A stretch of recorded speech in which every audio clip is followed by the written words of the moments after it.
Recording studio Delhi. धीरज बाबू तहरा जैसन कितना दीवाना बड़े आइल बड़ो कहीं हम तो इंग्लिश झारे। अरे बाबू सुनो, तहरा जैसन कितना दीवाना बड़े आइल बड़ो कहीं हम तो इंग्लिश झारे। सही कहो तनी हाथे तहरा नायब हो आज बुझला।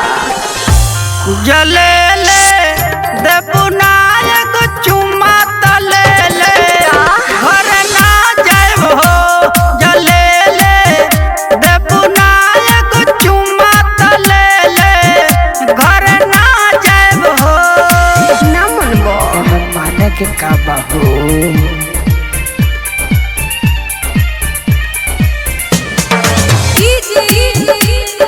धीरज बाबू नाही फालतू के बात तू हमसे करो। लोगे सोटो न बाबू अपन रास्ता धरो बुझला। ए जान ए नाही फालतू के बात तू हमसे करो। लोगे सोटो न बाबू अपन रास्ता धरो। प्यार हम करिले जाना तो से ज्यादा हो। हमारा के ऐसे तू जंद सजा हो। जाने हमारा के ऐसे तू जंद सजा हो। तोहर दिहल मिठाई हम ना खायब हो बुझला।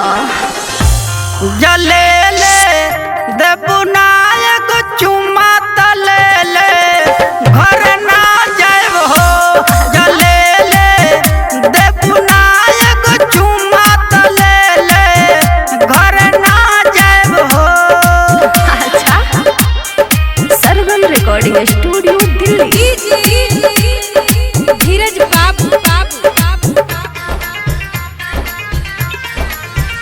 काहे झूठो के हमरा से करे लजित। तारा बोले के तनिको हो नहीं खेतों में समझे कि नहीं। ए काहे झूठो के हमरा से करे लजित।